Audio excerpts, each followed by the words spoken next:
Mr. Sant, thank you for taking time. How do you evaluate the level of readiness to Eurovision 2017 in Kyiv? Well, we've had good days with very good rehearsals. No technical errors. We have been on time.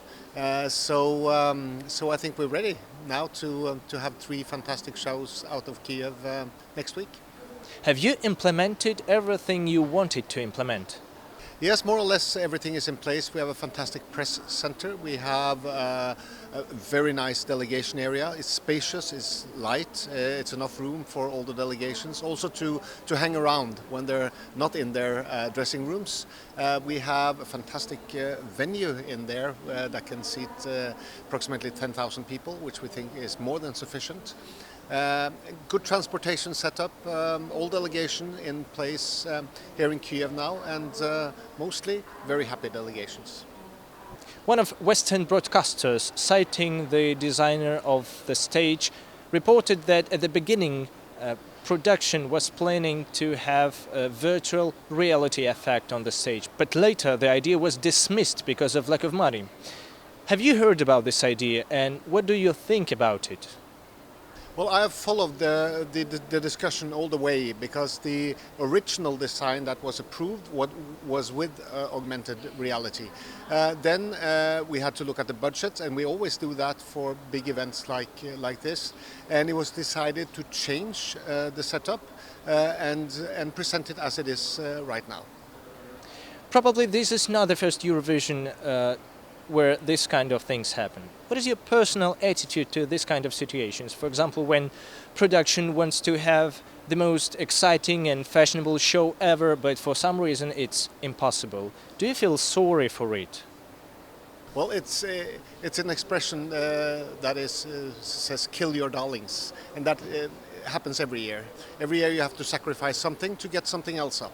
And a budget is a living thing where you have to make priorities on one side and take some other things down, because you cannot only add and add.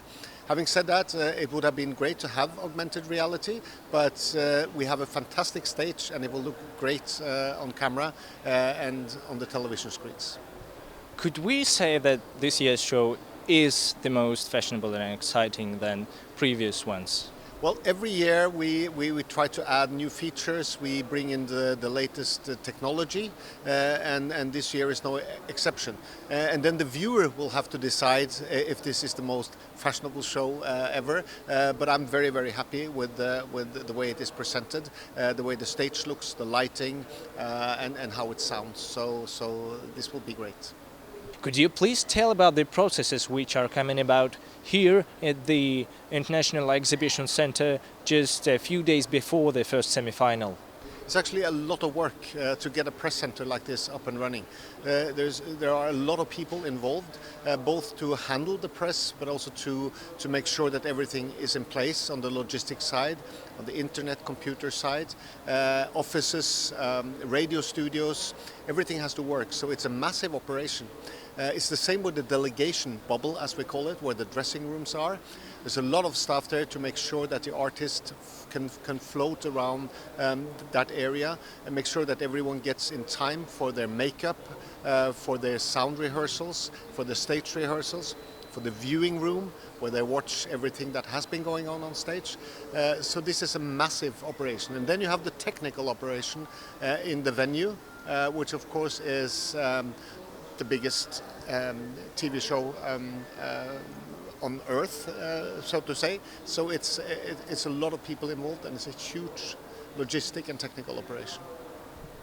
How does your life, professional life, look like these days? Well, it's a lot of work. It has been a lot of work all year around. And this is basically how I live my life. I work a lot with the host broadcaster in the host city the whole year around to help them prepare and make sure that the shows we put on air are fantastic and worthy Eurovision Song Contest. So it's mainly being here in the venue, following the rehearsals. I'm in front of stage. I talk to all the delegations. I make sure that they get the right level of attention from the host broadcaster and the production team, so that they can deliver and be confident that the act that they have brought to Kyiv will be sufficiently treated and come out as they wanted. What does Eurovision mean for you? Do you consider it as work, or maybe it is something more? It's work. It's work. I'm a TV professional. I have worked with TV production all my life. So this is work. This is work related. But I also see the value of Eurovision Song Contest as a cultural event, and I see this as a way of creating a good atmosphere between countries, between artists, between individuals, and between audiences all over Europe. Because of your professional duties, you, at least publicly, have to be more or less diplomatic person, don't you? But do you barack anybody? Do you have any favorites at the contest? I have my personal favorites, of course, and I listen to all the songs, I see all the acts, and I make my own opinion. But as a professional, of course, I'm neutral, and I cannot do anything, and I don't do anything that could influence the voting or the perception of the different songs. But personally, I have my favorites. So you mean you cannot say publicly who are you barracking? No, I will never do that. In the end of every program, I usually present to the interviewees some gifts.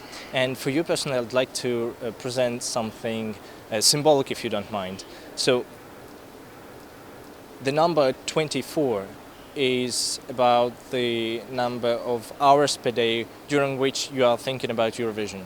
And, attention, juggle. 42 is the number of countries participating this year. And Dominus, which is for fair play, which, according to your words, Eurovision is. So this is for you, Mr. Sand. It was a nice talking. Thank you very much. Thank you. Thank you. 24, 42 and Domino. I'll keep that in mind. Thank you.